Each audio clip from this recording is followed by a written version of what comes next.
The conservative voice for education reform, Ready Colorado, and K-House Ross Kaminsky bring you the 3rd Republican Gubernatorial Governor's Candidate Town Hall with Doug Robinson. Stay tuned for an in-depth discussion about the issues that mean the most to you.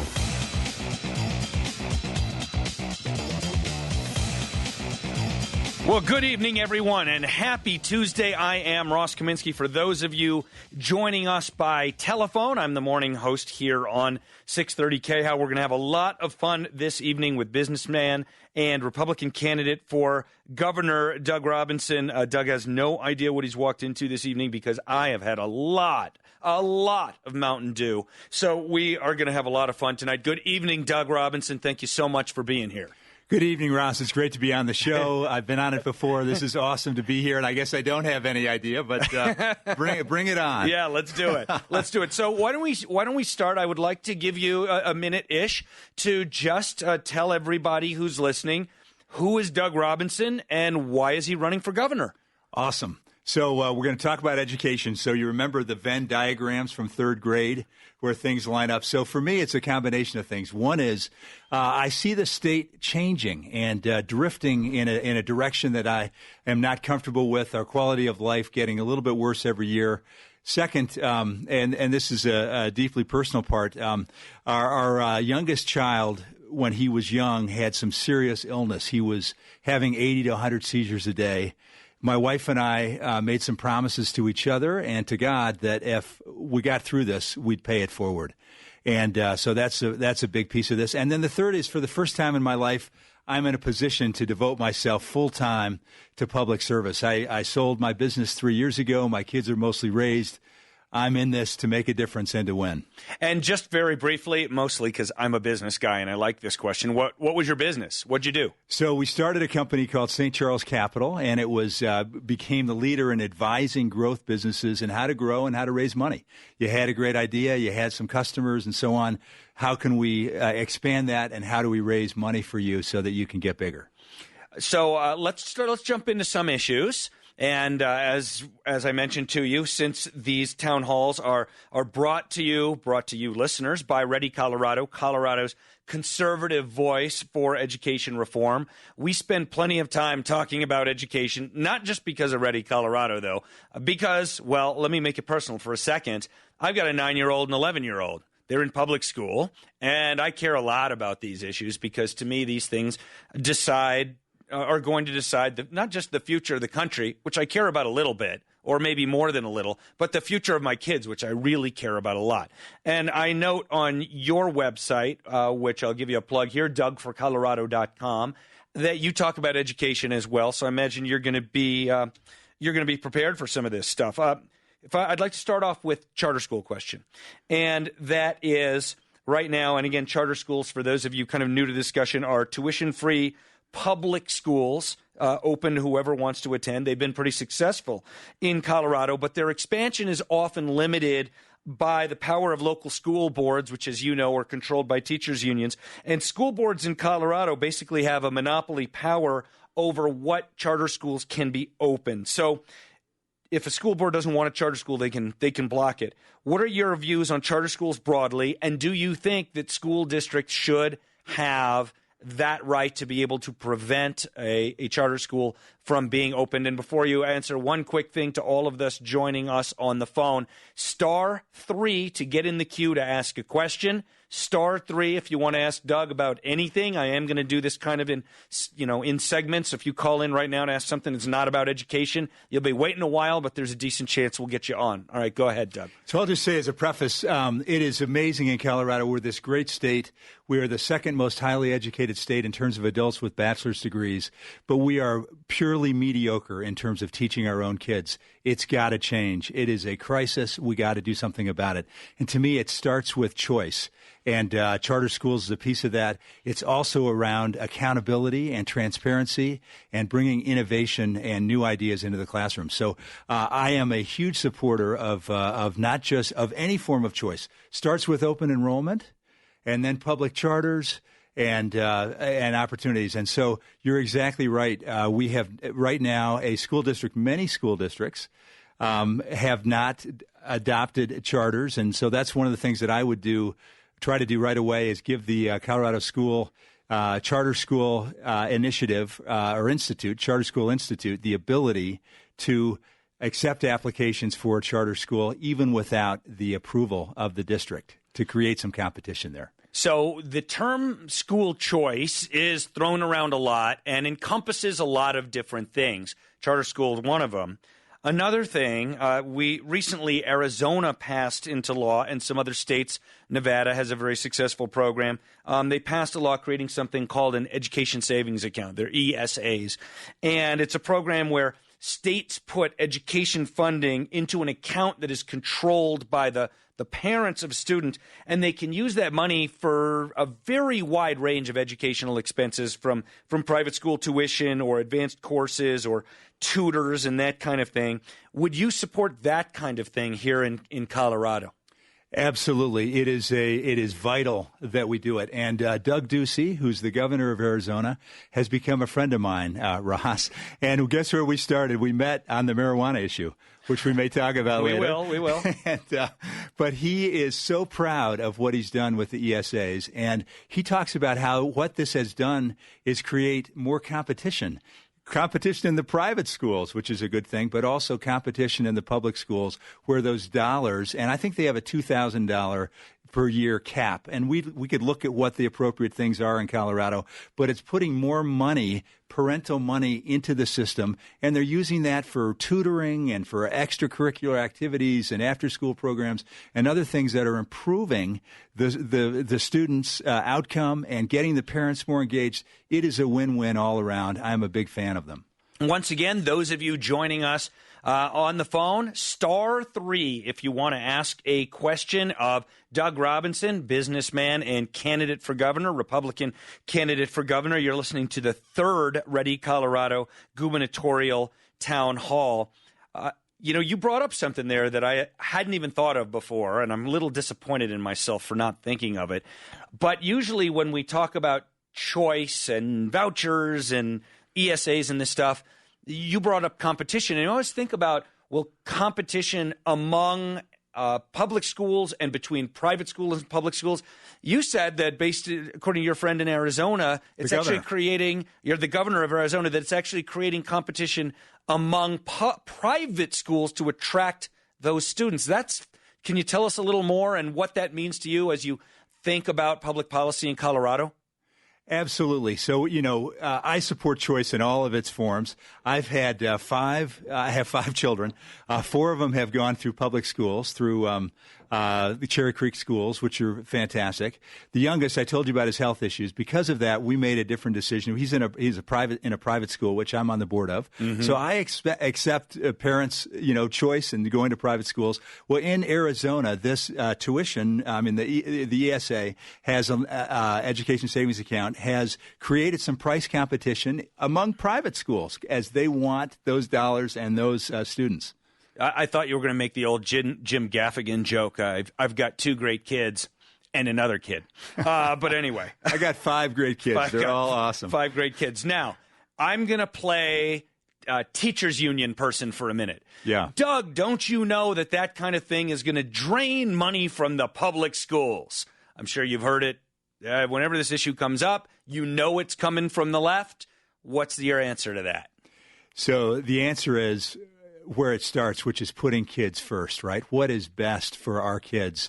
And what's best for our kids is to have choice and to have these sorts of options. It's best for our parents, and ultimately it's best for the teachers as well. And let's talk about tenure here in a minute and some of those other things, because teachers, so many of our teachers are awesome and really want what's best for our kids. And I think they'll embrace it when they see the power of what this can bring into the school. So, it is something. I'll just mention there's an example in DPS of a school, Steel Street, which was absolutely failing. And leadership there had the wisdom to reconstitute that school, bring in a charter school to restart it. And in the very same population of kids, the scores were up dramatically in a year. So who's teaching and how they run the program absolutely does make a difference. Let me just follow up quickly on the who's teaching thing, and then I actually want to get to a couple of calls that are already in the queue here on education. And once again, *3 if you're joining us by phone and would like to ask a question. You mentioned who's teaching. Normally, in typical, government schools, you need to have a teaching certificate. You go to some charter schools like Bob Schaefer's Liberty Common up in Fort Collins, can hire whoever they want. What do you think about the requirements in public schools that effectively limit who can teach in most public schools to people who have a certain, government seal of approval? It seems to me very similar to a guild from the Middle Ages, which is protecting those workers. Absolutely, you need some training and so on. But I'm a big supporter of licensing changes. And you look, I've had the opportunity to travel around the state. I was in Brush yesterday. I'm going to be on the Western Slope this weekend in Alamosa, and I've been to Rangeley recently and Rocky Ford. And they're struggling to find science and math and physics teachers and so on. And but yet there are people in their communities that have had private sector success. They could teach in college, but they can't teach in high school, right? So I think we need to relook at that. And you want to give the local school boards the ability to put the best talent on the field. And I think that includes people from the private sector. So we need to have some licensing reform. We have an online question from Richard who asks, I'm just going to read the question and we'll see if we understand it well enough. Currently, charter school enrollment lotteries are antiseptic computerized processes. Do you think town hall style open lotteries would help increase awareness of the demand for charter school seats? That sounds like a really good idea. That sort of thing I think you best leave to the school districts themselves and let them figure out, the best way to do that and to get their kids into the classes. So I wouldn't be mandating anything like that as governor, but I think that you let the school districts decide how they want to do that. All right, I'm going to go to some questions earlier than we usually do, and I would like to start here, assuming technology works fine for us, and I'd like to start with Lenora in Loveland. Good evening, Lenora. Can you hear me? Are you there? Yes, I can. Well, Is excellent. it bothering you? No, excellent. Welcome to the conversation with Doug Robinson. What is your question for Doug? Doug, I think more than a question, this will be a statement in support of schools because I was raising an ADHD granddaughter. And the regular school system tries very hard, put them in certain classes and try to adjust to what their needs are. However, they don't have the flexibility. They don't have the things that she needed. I'm not saying the teacher wasn't good or that type of thing, but it really takes some understanding of those conditions to be able to teach them. And I feel like with the classical schools, as you were saying, there are people that have worked in that field that are not necessarily licensed teachers, right? But they know the kids. They know what the kids need. They know how to operate within that. And just for that one reason alone, I just think they're indispensable, and they can think outside the box. Lenora, thank you. I'm just in the interest of time, I'm going to leave it there. Do you want? It wasn't really a question, but you want to respond? First of all, I love your name. My grandmother's name was Lenore, so it's an awesome name. Absolutely, we all want what's best for our kids and our grandkids, and allowing people that have skills. With teachers, it's just like a team, or a business, right? You want to be able to put your best talent on the field, and in teaching, it's in the classroom. You want to be able to put the best people. And if these licensing and other restrictions get in the way, we need to look at those and provide local leadership the ability to put the best talent out there. For those of you joining us by phone, again, *3 to ask a question. But I also have a poll question for you. And that's this. Should school districts create a merit pay system for teachers to reward top performers? Okay? Should school districts create a merit pay system for teachers to reward top performers? Hit 1 on your phone for yes. hit 2 on your phone for no, and hit 3 on your phone if you are not sure. Before I bring some other callers on, I want to make sure we get a couple other Ross, things. can I answer that one? Yeah, I know your answer, but go ahead. Go ahead. Absolutely. Hopefully I'm not influencing the poll. Maybe they haven't done it yet. That's why I didn't ask you. But, I mean, do you pay, and I've had some great friends who are gym teachers and so on, but do you pay the gym teacher the same as the physics teacher? No. You know what I mean? And you create incentives for people to perform and to be better, and you have to have accountability and transparency to make that work. Doug, and again, we're talking with Doug Robinson, businessman, Republican candidate for governor. You're listening to the third Ready, Colorado gubernatorial town hall. Ready, Colorado, Colorado's conservative voice for education reform. If you're joining us by phone, *3 to ask a question. Doug, there's been a backlash over the last several years in this state against what many people perceive as over-testing in schools. And the state has greatly reduced statewide testing in response. Do you believe that it is important to have a single statewide test, like on a per grade, not necessarily every grade, but a single statewide test? And if so, why? Yes, so the state's made huge progress in this. I remember when my kids, the CSAP it used to be, right? And now and it seemed like they were teaching to that test for weeks out of the year. They're moving absolutely in the right direction. And yes, you have to have testing. So I support an annual test. You have to, without testing and you can't measure, and without measurement, you can't improve. So you have to have a test. And talking to teachers that care about this, they're okay teaching to the test if it's asking the right questions and testing the right things. So I do support, you have to test, but it has to be a good test, and I think we're making progress on that. I'm going to take another call here, and don't forget, folks, when we hit a break, the breaks, thanks to Ready, Colorado, are very short. So if stick around, don't go anywhere. We'll get more calls in. But right now, I would like to go to Jerry in Canyon City. Hey, Jerry, you're on with Ross and more importantly, with gubernatorial candidate Doug Robinson. What's your question for Doug?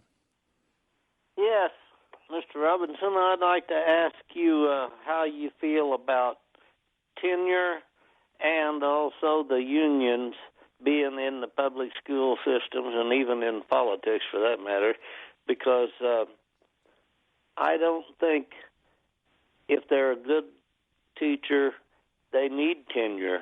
They will. All right, so Jerry, we got your question. Let's have Doug answer. Appreciate the question, Jerry, and you listen on the line there for Doug's answer. So those are both good questions. Let's start with tenure. Good question. So I'm not a fan of tenure. Coming from the business world, you measure and people perform every year, and if they're not doing their job, you let them go. And actually, the legislature made a big stride in this with Bill 191 a few years ago. Unfortunately, some of our school districts are trying to get around this. I just heard that Aurora Public Schools, for example, last year there was not a single teacher in Aurora Public Schools that was at a failing grade. And yet their scores are not that good across the school district for their kids. And so we need some reform there. I'm not a fan of tenure. We need to put our best talent forward. And I think most of the teachers, 95% of them, every year would get hired and keep going forward because they're good teachers and they're doing the right things. Apparently, for those of you who will get the reference, apparently Aurora is the Lake Wobegon of teachers, where they are all above average. So the other question that the caller had was, what's your view on unions and the role of unions in education right now? So I think unions will continue to have a role in education. As a governor, you can't destroy teachers' unions. You have to work with them, right? You have to get them focused on what matters and what they ultimately should care about, which is high-performing kids. And so the teachers' unions will be here, so I think you got to work with them. One quick union question before we hit a break. Right now, the government school districts, taxpayer-funded school districts, take union dues out of teachers' paychecks and turn it over to the unions. And then the unions generally use some percentage of that to fund political campaigns. And you can imagine that approximately 0% of that would ever go to you or any other Republican. Do you think that the Colorado Public Schools should be performing that service for teachers' unions of withdrawing the dues and handing them over? No. That is not the role of a school to be doing that. Unions, if they're in the schools and the teachers sign up for the unions, they should be paying directly those dues and making that, having it come out of their paycheck, I think is not the role of our schools. All right, folks, here's what we're going to do. First, I'm going to give you the poll question one more time. Should school districts create a merit pay system for teachers to reward top performers? On your phones, hit 1 for yes, hit 2 for no, hit 3 if you're not sure. When we come back from this very short break, I will give you the results of that poll. Then we're going to have more questions from you and from me. And don't forget, folks, those of you joining on the phone, *3 to ask a question, and we are going to start moving into topics that expand beyond education. So if you want to ask Doug Robinson about something other than education, don't feel free like you're confined to that. *3 to ask a question. You're listening to the 3rd Ready Colorado Gubernatorial Town Hall with businessman Doug Robinson. We'll be right back.